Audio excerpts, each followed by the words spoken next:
നമസ്കാരം. കള്ളങ്ങൾ കൊണ്ട് കൊട്ടാരം പണിത് തോമസ് ഐസക് മുന്നോട്ട് തന്നെ.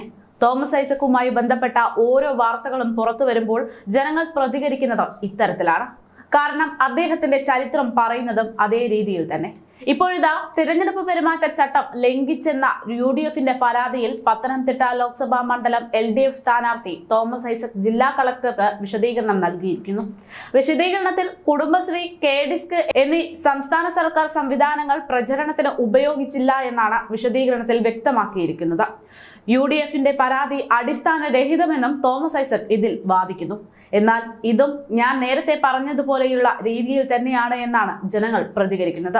കാരണം ഇത്തരത്തിൽ തോമസ് ഐസക്കിന്റെ പേരിൽ വനിതകൾക്ക് വാഗ്ദാനങ്ങളും യുവാക്കൾക്ക് വാഗ്ദാനങ്ങളുമെല്ലാം നൽകുന്നതും പരിപാടിയിൽ പങ്കെടുക്കാൻ നിർബന്ധിക്കുന്നതുമായിട്ടുള്ള വോയിസ് മെസ്സേജുകൾ പുറത്തു വന്നതിന് പിന്നാലെയാണ് അതിനെയെല്ലാം വെള്ളത്തിൽ വരച്ച വര പോലെയാക്കി ഇത്തരമൊരു വിശദീകരണം തോമസ് ഐസക് നൽകിയിരിക്കുന്നത്. കഴിഞ്ഞ ദിവസമാണ് പത്തനംതിട്ട LDF സ്ഥാനാർത്ഥിയായ തോമസ് ഐസക്കിന് ഇത്തരമൊരു വിശദീകരണം നൽകാൻ കളക്ടർ നിർദ്ദേശം നൽകുന്നത്. കുടുംബശ്രീ വഴി വായ്പാ വാഗ്ദാനം ചെയ്യുന്നു, KDISC വഴി തൊഴിൽദാന പദ്ധതി എന്നിവയ്ക്കെതിരെയായിരുന്നു UDF തെരഞ്ഞെടുപ്പ് കമ്മീഷന് പരാതി നൽകിയത്.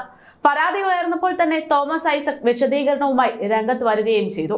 കുടുംബശ്രീയുടെ ഔദ്യോഗിക പരിപാടികളിൽ താൻ പങ്കെടുത്തിട്ടില്ല. കുടുംബശ്രീ യോഗം നടക്കുന്നുണ്ട് എങ്കിൽ അവിടെ കയറി വോട്ട് ചോദിക്കുന്നുണ്ട്. ജനങ്ങൾക്കിടയിൽ വലിയ പ്രതീക്ഷയുള്ള പരിപാടിയാണ് തൊഴിൽദാന പദ്ധതി എന്ന് അദ്ദേഹം പറയുകയുണ്ടായി. അതിനെ താറടിക്കാനാണ് UDF ശ്രമമെന്നും ജനകീയ പരിപാടികൾ UDFനെ അലട്ടുന്നു എന്നുമായിരുന്നു തോമസ് ഐസക് ഇതിന് വിശദീകരണമായി കഴിഞ്ഞ ദിവസം നൽകിയത്. അതിനിടെ തോമസ് ഐസക്കിന്റെ തെരഞ്ഞെടുപ്പ് പ്രചാരണവുമായി ബന്ധപ്പെട്ട പത്തനംതിട്ട ജില്ലാ സെക്രട്ടേറിയറ്റ് യോഗത്തിൽ രണ്ട് നേതാക്കൾ തമ്മിൽ തർക്കവും കയ്യാങ്കളിയും ഉണ്ടായിരിക്കുന്നു എന്ന റിപ്പോർട്ടും പുറത്തുവരികയാണ്.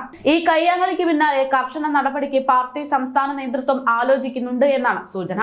തെരഞ്ഞെടുപ്പിന് ശേഷമാകും കർശന നടപടിയെടുക്കുക എന്നും വിവരങ്ങൾ പുറത്തു വന്നിട്ടുണ്ട്. അസാധാരണമായ സംഭവമാണ് നടന്നതെന്ന് വിലയിരുത്തുന്നുണ്ട്. അടൂരിൽ നിന്നുള്ള ജില്ലാ സെക്രട്ടേറിയറ്റ് അംഗമാണ് മുൻ MLA കൂടിയായിട്ടുള്ള നേതാവിനെ പിടിച്ചു തള്ളിയത് എന്നും മന്ത്രി VN വാസവൻ പങ്കെടുത്ത യോഗത്തിന് ശേഷമാണ് സംഭവമെന്നുമായിരുന്നു റിപ്പോർട്ട്.